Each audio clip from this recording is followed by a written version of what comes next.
Веселье Божьих делах. Веселье Божьем деле. Или Божьих делах. Евангелие от Иоанна, 4 глава, 31 по 38 стихи. Человек, у кого проблема с сердцем, положите руку, пожалуйста, на сердце. Господь хочет врачевать вас. Будьте исцелены во имя Иисуса. Аминь. Евангелие от Иоанна, 4 глава, 31 по 38 стихи. Между тем, ученики просили его, говоря: «Рави, ешь». Но он сказал им: «У меня есть пища, которую вы не знаете». Поэтому ученики говорили между собой: «Разве кто-то принес ему есть?» Иисус говорит им: «Моя пища есть творить волю пославшего меня и совершить дело его». Не говорите ли вы, что еще 4 месяца, еще 4 месяца и наступят жатвы? А я говорю вам, возведите глаза ваши и посмотрите на нивы, как они побелели и поспели в жатве. Жнущий получает награду и собирает плод, жизнь вечную. Так что и сеющий, и жнущий вместе радоваться будут. Ибо в этом случае справедливое изречение: один сеет, а другой жнет. Я послал вас жать то, над чем вы не трудились. Другие трудились, а вы вошли в труд их. Вы видите эту ситуацию? Иисус Христос со своими учениками ходили по городу, работали, евангелизировали. Тяжелый день был. Может быть, даже несколько дней они работали. И наступило время, когда им нужно было пойти кушать. И ученики все отправились покушать. И почему-то они только что заметили, что Иисус не шел с ними. Иисус остался. Они должны были идти вместе, но он остался. И, конечно, они принесли ему что-то. Извините. Если у вас язва желудка, пожалуйста, положите руку. Господь хочет исцелить вас сейчас. Именем Иисуса я повелеваю эти проблемы язвами и кишечниками прекратиться во имя Иисуса. Я постанавливаю исцеление и здоровье. А также, Господь, я молюсь за эту женщину, которая не может идти в туалет. Именем Иисуса. Я молюсь, чтобы вся система внутренняя функционирования восстановилась на 100%. Будьте исцелены и здоровы. Во имя Иисуса Христа. И они принесли Иисусу кушать. И говорят ему: Господин, ешь. А он говорил им: нет. Знаете, почему он говорит нет? Кто знает? Окей, давайте прочтем еще раз. Вы слышали, как я читал? Хорошо, еще раз. 31 стих. Между тем ученики просили его, говоря: Рави, ешь. 32.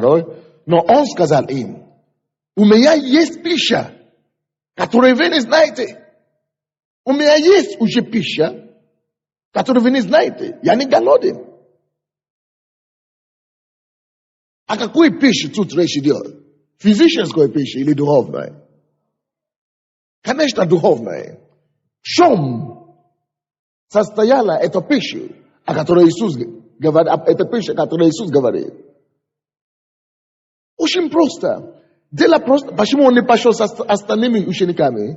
Дело в том, что когда они собрались уйти, они начали идти, вдруг Иисус увидел женщину, которая имела кучу проблем, страшную проблему, ужасную проблему. У нее было 7 мужчин, и, отвратительно, как проститутка. И Иисус это узнал. Иисус знал, что Бог может ей помочь, Очень часто мы, как ученики, мы проходим мимо разных людей в этом мире. Мы проходим mimo niższych, nie obrażają wнимания, niżsi. My przechodzimy mimo prostytutek, nie obrażają wнимания, prostytutki. My przechodzimy mimo narkomanów, nie obrażają wнимания, narkomani, пропавши, отпавши. Мы проходим мимо алкоголиков, не обращаем внимания. Это то, что отличало Иисуса от учеников. Иисус не мог быть равнодушен к проблеме людей. Но он просто не мог. Он лучше пропустит его еды и пищу. И будет спасать душу человеческую, чем искать свое. Чем-то. Иисус, они даже не заметили, когда он остался с этой женщиной. И когда они даже принесли ему пищу уже, кушай. Он говорит, слушайте, ребята, вы успокойтесь, вы кушаете даже. Я нашел пищу. Я нашел пищу. Пищу, в этом смысле, он видит то, что он спасает человека. Он исполняет свое призвание, за что он пришел. Он дарит человеку радость. Он дарит человеку жизнь. Он дарит человеку удовлетворение. И для него это так сильно удовлетворяло его, что ему не надо даже кушать. Алло, слушайте сюда. Это реальность, и это факт. Братья, можно нам с вами служение Бога. Служа Богу, мы можем дойти до такого места Бога, когда мы начинаем насыщаться не только физической пищей. Мы можем дойти до такого места, когда, удовлетворяя и служа человеку, будет нам такое удовлетворение, не меньше удовлетворение, может быть, даже и больше удовлетворение, чем то, которое мы получаем от еды. Мы можем дойти до такого, что ты, может быть, даже не кушаешь физически, но потому что ты поглощен волей Божьей, исполнение твоего призвания, предназначения, что ты доходишь до того места, когда ангелы сами питают и подкрепляют тебя. И твоя плоть даже не чувствует ни усталость, ни голода. Это реальность. Почему? Потому что когда человек находит свое место в жизни, это само по себе уже есть удовлетворение. И это удовлетворение, я вам скажу, намного лучше, чем других удовлетворений. Либо с этого дела, или с этого дела, или чего еще. Или с пищей даже. Человек, который нашел себя, как Иисус, он говорит, ибо пища моя есть делать волю пославшего меня. Послание, я послан, я имею призвание, я имею предназначение от пославшего меня. Когда я это делаю, когда я исполняю эту волю, это есть моя пища. Видите, почему человек, который не находит в жизни свое предназначение, он потерянный человек, он не найдет. Он продолжает искать удовлетворение там, где их нет. Но как только человек вступает на место его призвания, вот это исполнение призвания, само собой, удовлетворяет его, как пища. Видите, почему человек, который находит себя и свое призвание, больше не работает ради того, чтобы кормить себя. Серьезно. Если вы нашли свое призвание, вы больше не работаете ради зарплаты. Абсолютно нет. И поэтому, когда, вы помните в прошлом году, когда люди писали о нас всякие гадости, смешные люди, абсолютно темные и, тяжело найти эпитеты, какие описать. Абсолютно невежные люди. Они спрашивают, А почему вы именно на Украину приехали? Окей. И почему именно на Украину приехали? Почему вы, допустим, не у себя на родине? А я говорю, что вы думаете? Они, конечно, я знал, что они думают, что я зарабатываю, что я нахожу на Украине. Я говорю, а почему вы думаете, вы говорите так? Я им начинал учить, как в школу вести. Я говорю, видите, суд и прелесть жизни в этом и заключается. То каждый человек должен найти там, где Бог хочет, чтобы он был.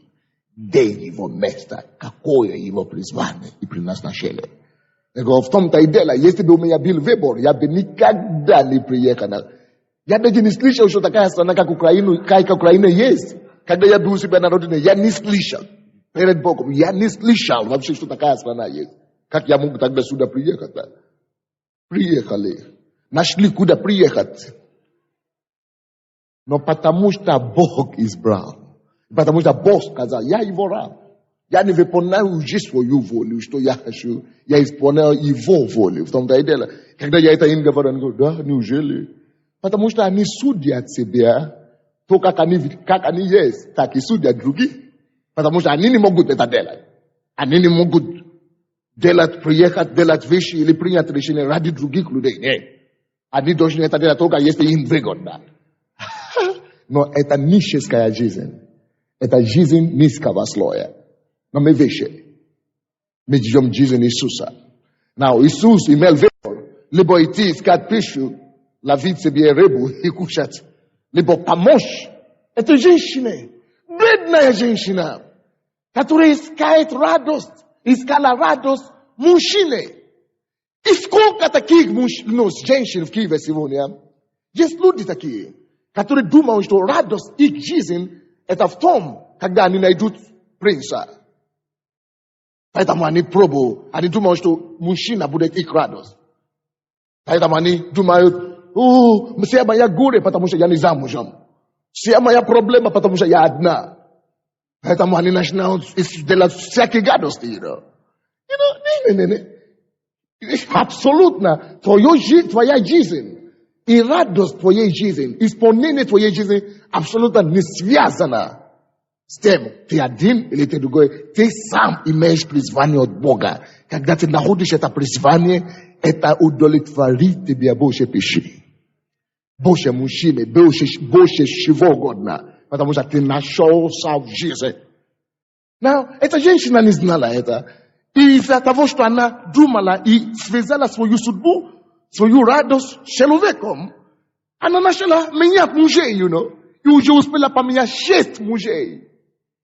Мужчин, просто бегает мужчин. Это ее употребляет, бросает. Не тот. И Бог видит, что не это проблема.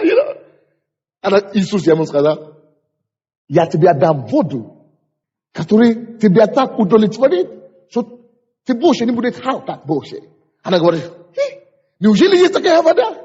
Иисус имеет в виду, что ты не будешь алкать больше, не за водой физически, а что ты не будешь больше бегать туда-сюда, алкать, ищущий, голодный, чтобы меня удовлетворило, чтобы меня удовлетворило. Иисус просто имеет в виду, что я помогу тебе найти себя и реализовать себя. Вот что Иисус имеет в виду. Аминь. Поэтому мы и об этом говорим в церкви. Что если ты уже попал в церковь, ты должен найти в жизни, Вот почему люди делают зло. Вот почему люди убивают друг друга.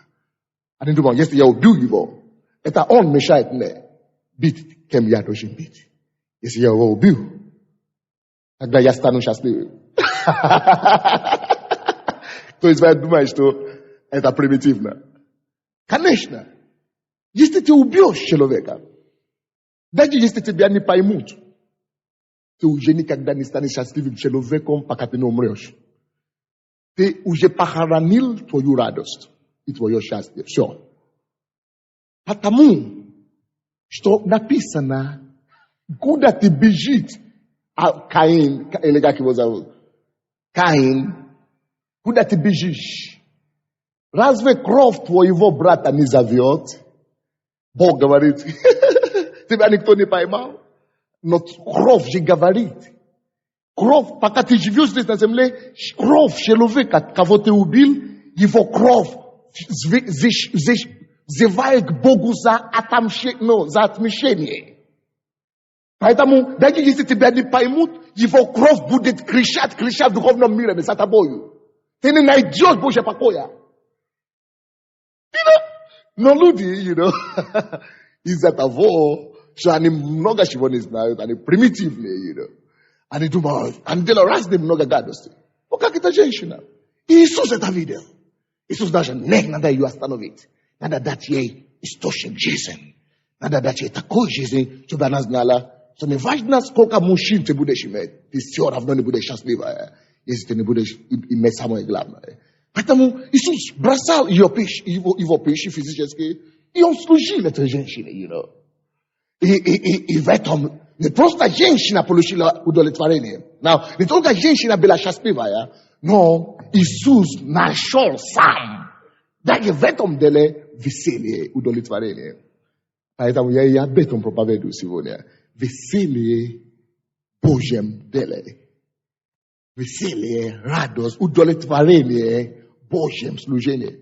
Алло, слушайте сюда. Да. Есть веселье, радость и удовлетворение, и счастье, которое мы с вами получаем, когда мы каемся. Когда мы приходим в церковь. Когда мы ходим в церковь, как парень сказал, он говорит, что он был наркоманом сколько, 6 лет или сколько. Но он говорит, что теперь сколько кайф он получает только от церкви, что наркотики даже не могут такое дать. Конечно, это факт, это правда, удовлетворение в Божьем присутствии, потому что мы нашлись, мы спасены. Окей. Однако, это всего лишь 50% возможного удовлетворения Бога. Вот эта женщина, она так обрадовалась, что она получила этот источник, который можно пить и больше не алкать. Она получила спасение, она счастлива, но ее радость, она думает, что уже больше не бывает. Намного меньше, чем ту радость, удовлетворение, то, которое Иисус испытывает, переживает. Разные уровни.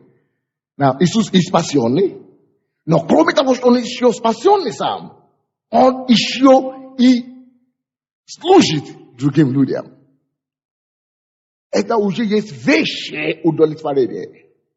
Когда ты спасен, и ты нашел свое призвание, и ты служишь в этом служении, в этом призвании, вот тогда ты переходишь в другой степени. Слушайте внимательно теперь. И эта степень, когда ты нашел свое призвание и служишь в этом, поэтому мы говорим, что все должны служить в церкви, все должны найти свое служение, все должны знать. Даже если ты еще не нашел, ты должен найти хотя бы какое-то время, где ты пока реализуешь себя, пока ты не найдешь свое основное. Потому что как только что ты находишь свое призвание и служишь в этом другим людям, помогай другим людям, служишь телу Христову, слушай, что будет? Тогда ты переходишь на духовный опыт и переживание, который Иисус почувствовал здесь. Позвольте мне сказать вам, что это реальность, что можно дойти до такого места в Боге, что ты начинаешь сидеть за одним столом с Богом. Oh God. Oh God. Бог тебя начинает раскрывать стол перед тобою и делает тебя пир. Потому что то, что человек сеет, то и он получит. Потому что ты делаешь другому человеку пир. Ты сеешь, ты делаешь пир другим людям. Ты накрываешь стол другим людям. Ты можешь дойти до такого переживания с Богом, что ты живешь с Богом благодаря тому, что ты служишь людям. И во время этого служения твоя радость, удовлетворение, это то же самое, что Иисус переживает, то же самое, что ты пире, ты в обеде, ты в банкете с Иисусом, с Богом. И тогда ты уже не замешаешь. Тебе плата зарплату или нет.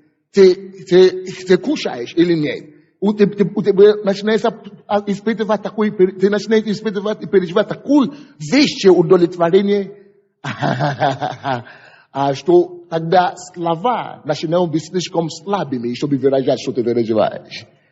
Слова не хватает. Поэтому, если ты хочешь объяснить это неверующему или человеку, который верующий, но не служит, ты не можешь. Только когда он тут в этом, когда ты реализируешь себя конкретно. Не просто когда ты еле-еле, как бы, но когда ты всем сердцем, как Иисус, ты доходишь до такого места, когда ты можешь говорить, как Иисус. Что, ребята, я кушаю из сети. Они говорят, где? Я не видим пищи, где ты кушал, кто тебя принес? Ребят, сидите там. Вы мыслите по-пласки, мыслите дальше. А я по-другому же мыслю. Я уже мыслю по высшей категории. Я уже говорю на языке Бога. Божьем языке. На Божьем лексиконе. Как я сказал? Божьем лексикона. Лексикон. Ты уже говоришь на Божьем лексиконе. Аминь. Аминь. Это то, что Иисус говорит. Он говорит на Божьем лексиконе тут. Поэтому люди говорят, что ты кушал? Скажи твоему соседу, ты можешь дойти до такого переживания с Богом. Поэтому люди и спрашивают у вас, может быть, вам еще не задали такой вопрос? Мне уже 1000 раз задавали такой вопрос. А что вас заставляет это делать? Неужели за бесплатно? Почему ты ходишь в эту церковь днем и ночью? Почему ты играешь там? Тебе оплатят в казино больше и так далее. Почему ты играешь бесплатно? Неужели за бесплатно? Не, неправда. Не может быть. Не, что-то скрывается там. Потому что плоской разум и плоской человек не может понять духовного. А даже душевный человек, даже и то не в состоянии понять духовного. Но мы люди высшего сорта. Мы ходим на высоких местах. Мы ходим с Творцом. Мы кушаем Его пищами. Удовлетворяемся им. Он есть ту пищи, которая не рукотворная. Не вареная в кастрюлях. Yes!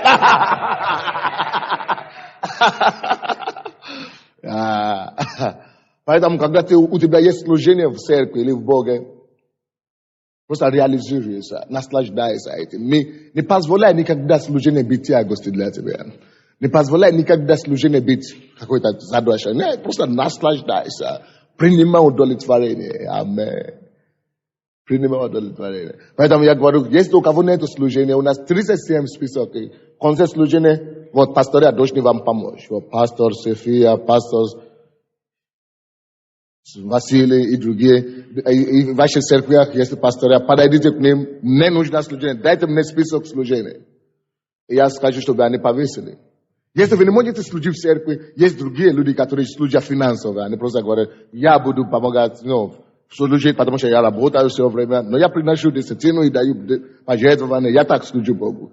Это тоже считается. Почему? Я скажу. Когда мы служим Богу, это берет у нас время, энергия. Скажем, время и энергия. Мы уделяем это все Богу, отдаем Богу это все. Допустим, я не могу, я работаю, у меня бизнес или что, но я приношу свою пожертвование, кроме десятины, это все делают, это не твои, это Божьи. Но я служу еще финансами где-то еще. И вы знаете, и вы думаете, вы скажете, он только приходит в церковь и сидит, он не служит, не расстилает пол, или не приветствует группы порядка, или не делает утверждения. Но я имею свое служение. Каждый должен знать свое служение. Может быть, даже у кого-то есть служение, но не внутри церкви, но в теле Христовой. Может быть, где-то на работе у него, может быть, где-то, я не знаю, где угодно. Но каждый должен иметь служение. Но все служения связаны с церковью, потому что Бог считается только с поместной церкви. Бог не создает другую структуру, кроме церкви. Поэтому даже апостол, пророк, все, евангелист, все истекается из церкви. Аминь. Окей. Каждый имеет свою церковь. И, допустим, я говорю, я жертвую финансы, и это есть мое служение. И вы скажете, нет, это не считаю, мы тоже жертвуем финансы. Но слушайте, финансы, это не просто деньги. Это есть моя жизнь. Это есть мое служение. Почему? Потому что, когда я служу, я работаю месяц. 30 дней в месяц я получаю зарплату. Стоимость моя зарплата – это то же самое, как отрезок моей жизни. 30 дней из моей жизни урезано. 30 дней я уделил работе. Я отдал этому господину, этой фирме, этому начальнику 30 дней своей жизни. И в обмен я даю ему мою жизнь, мое знание, время, энергию. И вместе этой часть моей жизни, которую я посеял в него в этой работе, я получаю определенную сумму. То есть моя жизнь посвящена, поэтому когда я получаю эти деньги, некоторые из них приношу к Богу, это значит, что часть моей жизни, служение моего, которое было не здесь, а где-то там, я уже принес Богу, получается, эта отрезка принадлежит кому теперь? Богу. Это значит, этим в количестве времени, в денежной сфере, это есть моя жизнь, которая посвящена ему служению. Вы поняли, как это работает? Или непонятно? Окей. Но каждый должен иметь служение. И тогда нас начинает срабатывать духовный закон, который мы говорим накрытие столов небесного места. Когда ты посажен с Богом, и ты можешь говорить как Иисус, что пища моя – это исполни волю пославшего меня. Аминь. Поэтому, когда меня спрашивают, сколько тебе отдают, сколько ты... Кто-то даже говорит, что это тебе империалист, СРУ, или как называется, КГБ Америки, СРУ, да? Вот, что это СРУ тебе, наверное, платит. И это говорит с уверенностью такой. Причем не маленький человек, должностный человек. И говорит, что мы это знаем, точно, мы выяснили. Теперь вообще он уже не говорит. Не способен уже, что поделаешь. Бог знает, как укротить людей. Бог знает, как им закрыть уста в свое время. Но люди будут говорить все, что они хотят. Об Иисусе тоже говорили. Но ты знаешь, что ты делаешь. Самое главное. Знание. Понимание того, что ты делаешь. Откровение от Бога. И буду уверен, что это делает в соответствии с Библией, в соответствии с его принципами. И небо вознаграждает. Знаете, если человек не вознаграждает, небо вознаграждает. Евангелие от Иоанна, 5 глава. Как Иисус это описал другими словами. 5 глава Евангелия от Иоанна, 19-20 стихи. 19-20 стихи. На это Иисус сказал, истина, истина говорю вам. Кто из вас знает, что Иисус всегда говорит истину, между прочим? Истина, истина говорю вам. Но люди всегда думают, что он не говорит истину почему-то. Парадокс жизни. Они всегда думают, что Иисус лукавит, потому что они всегда лукавят. Вы слушаете, да? Истина, истина говорю вам. Сын ничего не может делать. Сын ничего не может делать. Не может творить сам от себя, если не увидит Отца Творящего. Ибо что творит Он, то есть Отец, то и Сын творит также. Вы поняли это? Ибо Отец любит Сына и показывая ему все, что творит сам. И покажет ему дела Божьи эти, так что вы удивитесь. Видите, что Иисус говорит? Истинно говорю вам, что я всего лишь сын, ничего не могу делать от себя. Все, что я делаю, все то, что я творю, это всего лишь результат того, что я видел Отца делающего. Потому что я в хорошем отношении с Ним, с Отцом. Когда вы служите, видите, он говорит, я служу, я делаю. То, что я делаю, мое служение, это не мое служение. Я это сам не делаю. То, что я делаю, это лишь то, что я вижу Отца делающего. Это значит, мое служение здесь на земле, это не мое служение, это не то, что я делаю. Это репетиция, как бы, это повтор, извините, это дупликат того, то, что Отец делает. Вот почему каждый из нас не выбирает себя служение. Мы выясняем, если Бог хочет, чтобы мы это делали. Наши деятельности должны быть дупликат того, то, что Он делает. Он показывает мне, Он говорит. Отец показывает сыну, и я уже делаю то, что Он делает. Я ничего себя не делаю. Что это значит? Это значит, служение, Иисус говорит, это моя пища. То, что делает Отец, я делаю. То, что Он видит, потому что я сижу с Ним за столом. То, что Он делает, я делаю, я вижу Его. Я с Ним хожу, я с Ним живу. Аминь. То есть вы знаете, что Отец всегда очень спасает людей. Конечно. Откуда мне знать, что Отец делает? Все написано в Библии. Все, что Бог делает, написано в Библии. Если я знаю, что Отец всегда очень спасает людей, я спасаю людей. Каким образом, какой же стиль, какие методы Он тебя тоже направит? Аминь.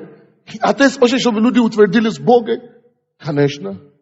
Поэтому самое большое, в чем мы нуждаемся в этой церкви, это чтобы побольше людей выходили, когда люди каются, чтобы помочь людям утвердиться. Если у вас нет служения, я предлагаю вам это служение. Где лидер этого служения вообще? Есть ли кто-нибудь? Наставников, утверждение. Если у вас нет служения в церкви еще, поднимите, пожалуйста, вашу руку. Смелее, смелее, смелее. Особенно если вы ходите в центральную церковь. Хорошо, как раз найду для вас применение. Приходите все в служение наставников. Как это делается? Просто подойдите в конце к кому-то из пасторей или к сестре Ольге. Встаньте, чтобы вас видели хорошо. И запишитесь у нее. Это значит, они вам наставят, как это делается. Но это что вам делать в основном? Это когда люди каются. Помочь им.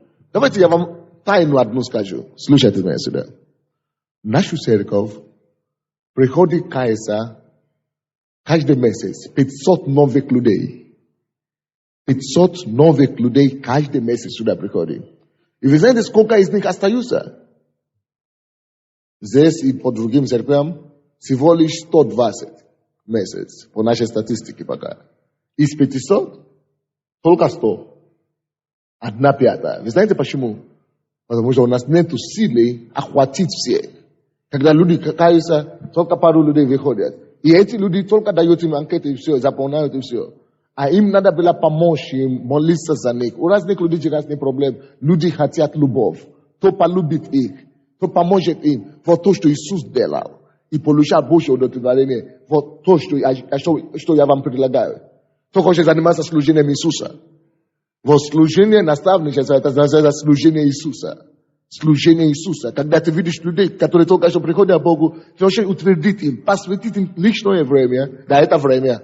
Да, это энергия какая-то. Чтобы звонить им, чтобы зазваниваться с ними, дружить с ними, пока они не закончат школу АБЦ. И пока они не найдут домашние группы. Но это хорошо. Если бы кто-то не молился за нас с вами, мы бы не утвердились Бога, мы бы не познали Бога. Поэтому у кого нет служения еще, я поощряю вас всем записаться, чтобы всегда было людей, кто будет смотреть, переживать, молиться и наставлять этих людей, чтобы они укоренились в Боге. Это плохой результат. 100 человек из 500. Это плохой результат. Потому что только мало людей в церкви служат. мы не знаем силу служения. А служение – это вещее удовлетворение. Есть удовлетворение, которое эта женщина получает, когда она просто спасена. Спасение. А есть вещи, которые, когда ты начинаешь сидеть Богом за столом и начинаешь видеть, что Он делает. Ты убедился в этом. Что когда вы рассказываете другому человеку о Боге, наставляете им, что у вас не просто этому человеку вы помогаете, но у вас тоже в это время вы сами утверждаетесь, и у вас сами получается сдвиги вперед. Кто это убедился в этом? Конечно. Это правда. Это есть факт.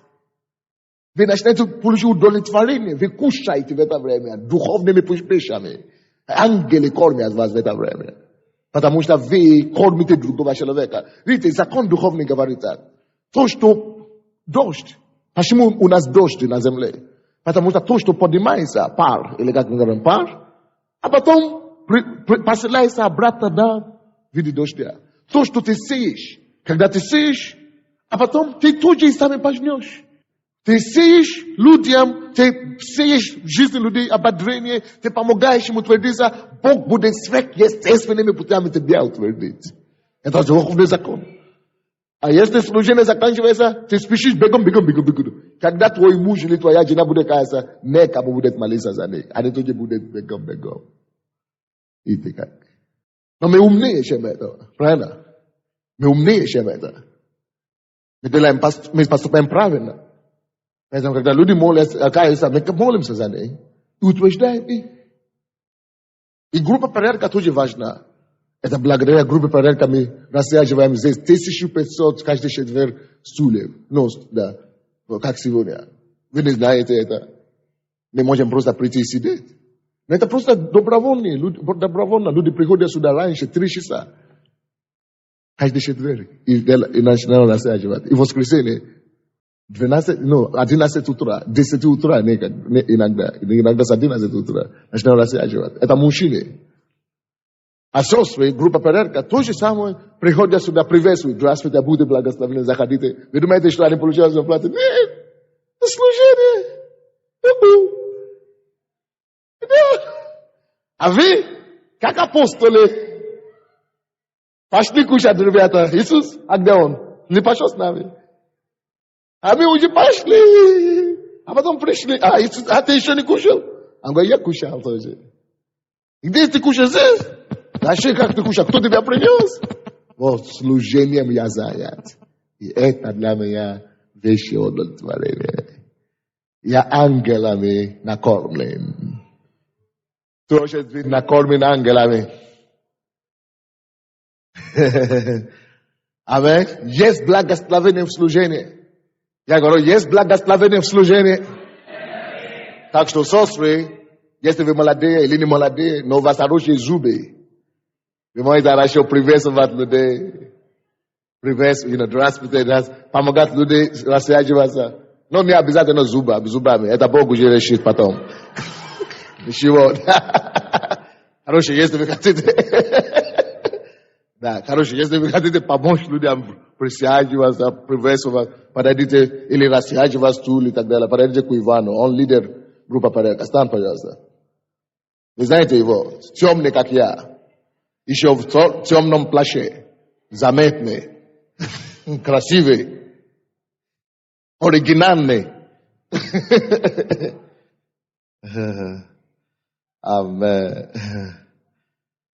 Я еще хочу вам кое-что показать, это вам понравится. Откройте со мной, пожалуйста, Исаия. Первую главу Исаия. Это вас поразит вообще. Исаия, первая глава. 19 стих. 19 стих. Есть удовлетворение, есть веселье в служении, в деле его. Дело его веселяет. Дело его благословляет.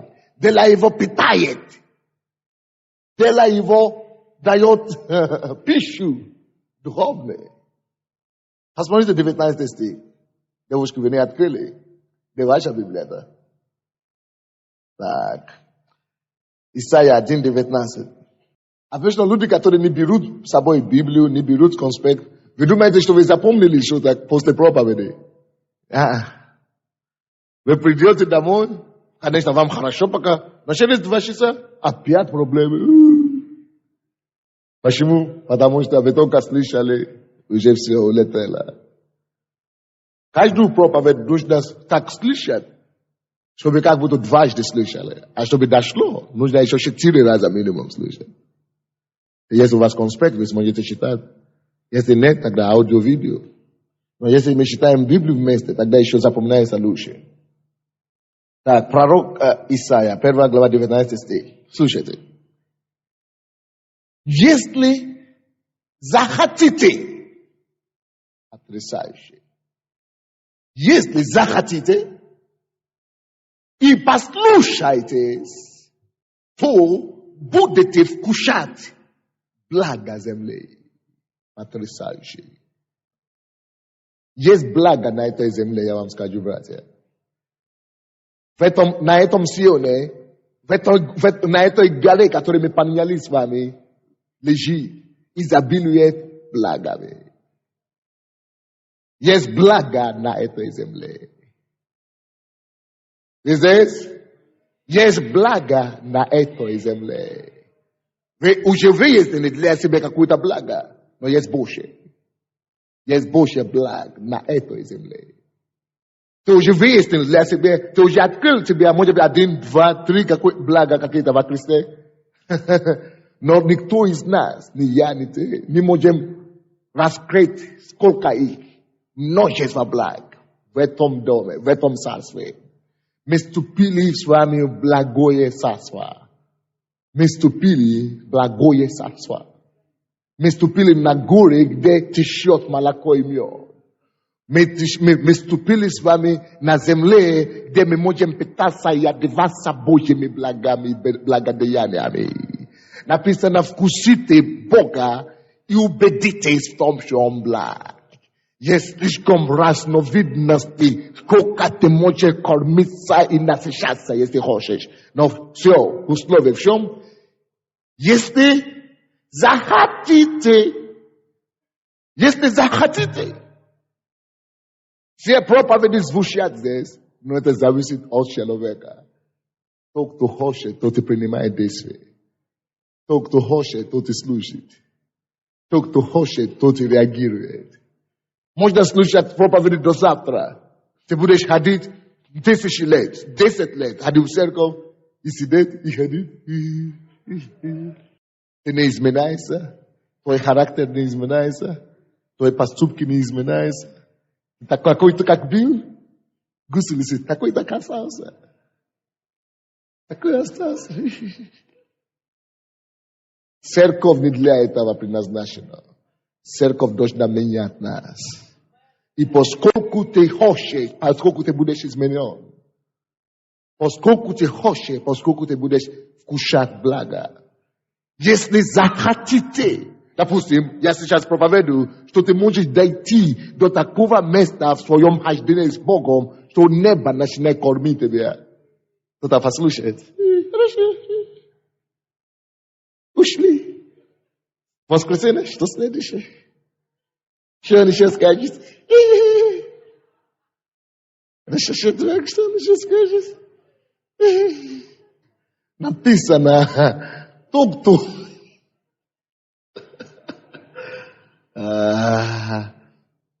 кто слушает Слово Божие и не делает его, похоже на человека, который смотрит на зеркало. Я красивая, я красивая. Но что дальше? Что толку? Что толку? Что толку? А потом уходит и уже забыл, что он видел. Рассматривается на зеркало. Уходит. Я не красивая.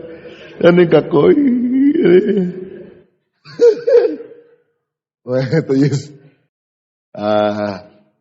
Это есть картина людей, которые приходят в церковь, слушают проповеди, аплодируют, выливаются. Хорошо. Но не предпринимают шаги, не задают себе вопрос, а что мне делать? После каждой проповеди. После каждой проповеди, каждый из нас должен себе задавать вопросы. Что мне делать? Что Бог хоче, щоб я діла після цієї проповіді. Що Бог хоче поняти від мене. А так ви не будете змінятися. Написано, о, сад Божий повний благ. Сад Божий повний плодов. Сад Божий повний благими намерениями. Но если захотите, если захотите и послушны,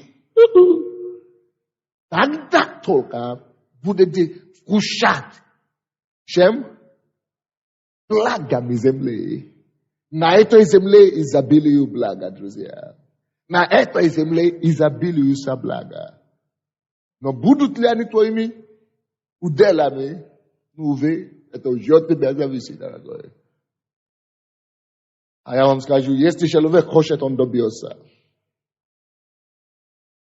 Тот, кто хочет, я всегда говорю людям, ты не можешь ходить в эту церковь полгода и не изменился. Тогда либо ты просто ходишь, просто чтобы угодить твою жену или твоего мужа, ты не ради себя ходишь. Потому что ты не можешь слушать меня подряд полгода. И остаться такой, тогда вообще лучше не ходить. Но я всегда говорю, продолжайте ходить, конечно. Однажды, может быть, идиот.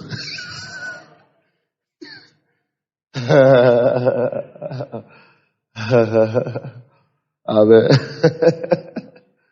Аминь. Вы здесь, друзья? Есть благо на этой земле. Одна из них, которую я вам преподношу сегодня, которую я преподносил вам уже сегодня, это то, что ты можешь быть занят Божьим делом, Божьим служением так, что ты будешь кушать с Божьего стола.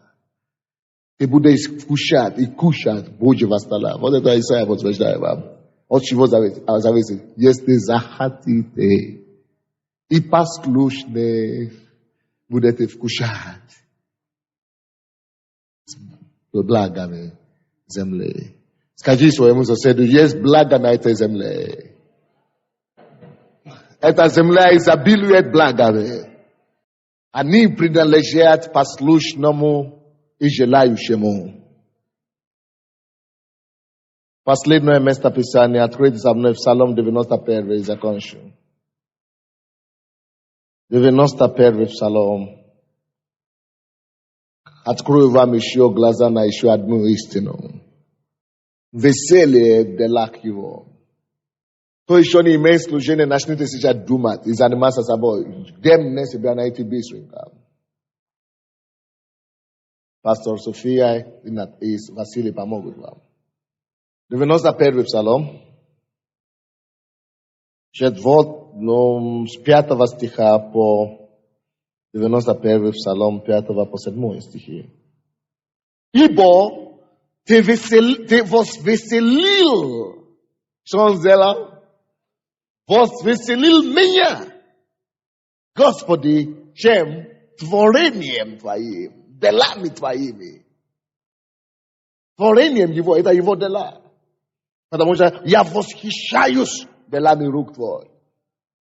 То, что Он делает с другими людьми, когда ты свидетельствуешь, когда ты служишь другим людям, это не просто им веселье, это еще и тебе веселье, как Иисусу. Ты начнешь восхищаться теми чудесами, которые Он будет делать не только для тебя, но и через тебя, то, что ты будешь видеть. Веселье дела Его. Веселье дела Его. Я восхищаю делами Твоими. Ты возвеселил меня творением рук Твоих. На английском написано делами рук Твоих. Возвеселил меня. 6 стих. Как велики дела Твои, Господи. Дивно, глубоки помышления Твои. Дела Его чудные. Это что это значит? Это значит, что Его дела несут чудеса. Чудные несут чудеса. Великие и несут и чудные дела Его.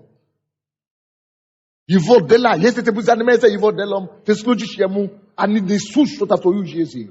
Приносят сверхудовлетворение, пищу, чудеса. Творят что-то в тебе, меняют тебя, подкрепляют тебя, поднимают тебя. Поэтому каждый должен это иметь. Это привилегия служить Богу. Это что? Кто-то спрашивает, сколько ты получаешь, сколько тебе платят? Ничего. Никогда не должен служить Богу, потому что тебе что-то платят. Это не служение. Как только что тебе что-то платят за это, значит, ты уже все. Ты уже зарплату получаешь. Ничего, не надо ничего получать. Ты просто работаешь ради Бога. Ты просто служишь Богу от всего сердца. Тебе могут дать что-то, тебе могут давать, или благословить, или платить, но это уже не ради этого ты уже работаешь. Изначально намерение твое должно быть искреннее служение Богу. Бескорыстное, абсолютно. Есть некоторые люди говорят, что идите служить в книжное служение, идите служить в аудиослужение, видеослужение, они приходят туда. А сколько месяцев? А сколько месяцев? А сколько месяцев? Коресть не покидает их крови. Коресть не покидает их крови. Скажите, что здесь мы очищены кровью. Даже если тебе уже заплатят потом, я сказал ребятам, даже если вы хотите брать кого-то на работу, никогда не берите те, которые приходят сразу и говорят сколько, что. Никогда не берите, никогда не давайте работу таким людям. Пускай они сначала придут, даже если они профессионалы, служат бесплатно. От всего сердца, без ничего. Если они устоят тогда тем более с деньгами, они еще не только устоят, они будут процветать. А если с деньгами они пришли, они всегда будут жаловаться на тебе. Это не хватит, повесишь. Потому что их коресть, их сердце, это не служение, это коресть. Такие люди падают и разбиваются. Это не принцип царства. Но человек, который имеет свет, человек, который имеет понимание, человек, который имеет толкование Божьих дела, он знает, что есть веселье, его делами Бог веселяет сердце. Это служение, это источник, это способ, как Бог может меня возвеселить. Его чудеса, написано, чудные дела его дела, они несут чудеса в мою жизнь. Они меняют меня, они творят, они дивные, они... Ten more stay. Человек несмысленный не знает. И невежда не разумеет того. Видите? Невежный и невежный и бессмысленный человек не понимает, что такое служение. Кто ходит в церковь и не служит, и не несет служение, ни финансовое никакое. Слепой. Он как Ватимей. Он не понимает. Он думает, что это все. Проставление Бога, он получит какие-то исцеления, благословения. Он думает, это все. Нет, есть вещи. Вот дети кричат. Есть люди, которые служат с детьми воспитанники по детскому служению. 37 разные служения, как что люди делают бесплатно. Тысячи людей содействовали. И это дают. Почему они это делают? Без денег, без ничего. Удовлетворение в этом есть. Невежды и бессмысленные не понимают. Но мы с вами вежды люди, образованные люди, грамотные люди, понимающие люди. Мы понимаем, как Иисус понимает. Ученики тоже не понимали. Они тоже искали твою. Я опаздываю на трамвай, я опаздываю. Люди, которые служат, и будут стоять в холоде и морозе, будут ждать автобус, они еще служат, они еще тебя составят там в автобусе, на трамвае. Только они не мерзнут. Только они не смерзнут. Это то же самое, как ученики. Надо кушать. Даже забили, что их Господин остался. Забили, им не до этого. Они поглощены другими мыслями. Когда они вернулись, они думали, что они сейчас приложат Иисусу покушать. Иисус возьми кушать. Они думали, что Иисус сейчас бросит женщину, набросится на эту пищу. А он говорит, не, ребята, возьмите свои пищи на здоровье. Они думали, что он такой, как они. Они бы набросили на эту пищу и бы подрались бы. Но Иисус, я уже кушать, ребята. Как это кушать? Вы не понимаете. Моя пища на делать исполнять. Волю Божию. Что Бог хочет, я хочу. Что Он делает, я делаю. Потрясающе. Давайте склоним нашу голову. Скажи Богу, я хочу сесть с тобой за одним столом. Я хочу служить. Я хочу принести плод. Помоги мне, Господь. Я хочу раскрыть себе благословение, которое в служении. Хочу раскрыть это для себя. Хочу дойти до такого места в духовном мире, когда я начинаю питаться духовными вещами. Когда ангелы будут кормить. Что у тебя есть? Чем ты можешь служить Богу? Какими талантами, какими способностями? Может быть время, может быть знание, может быть это энергия, может быть финансы. Посвяти это Господу. Скажи Богу, вот что у меня есть, я приношу себя перед тобой. Хочу служить тебе этим.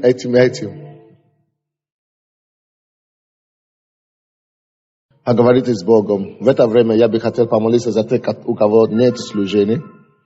Если вы в церкви, у вас пока нет служения, станьте, пожалуйста. Вы хотите, чтобы Бог помог вам. Я хочу помолиться за вас, чтобы Он действительно помог вам найти себя в служении, призвании, в чем-то, что Бог хочет, чтобы вы сделали. Станьте, мы помолимся за вас. Господь, я молюсь за моих братьев и сестер. Я молюсь, чтобы ты помог им, чтобы ты нашел их, чтобы ты утвердил их национы. Господь, открой им глаза именем Иисуса. Открой им глаза, Господь. Веди их. Открой их уши духовные, чтобы они слышали. Как духовные, чтобы они увидели себя. И чтобы они сеяли в другие и приносили другим плоды во имя Иисуса Христа. И Господь, пока они будут приносить другим плоды, пускай небо прольется на них дождя благословения. Пока они будут служить другим, пускай они получат вечное удовлетворение в служении от Тебя. Во имя Иисуса. Аминь. Присядьте. Я хочу еще что-то сказать. Бог мне только что принес на сердце сейчас. Написано, если захотите и желаете, будете вкушать благами земли. Посмотрите сюда. Бог мне говорит, что землю, куда мы приступили с вами, это земля Господня, это горе Господня. И церковь, служение в церкви, это то же самое, как корни. Это значит, что вы пускаете корни вниз. Тем глубже ваши корни, тем гарантирование ваше избавление.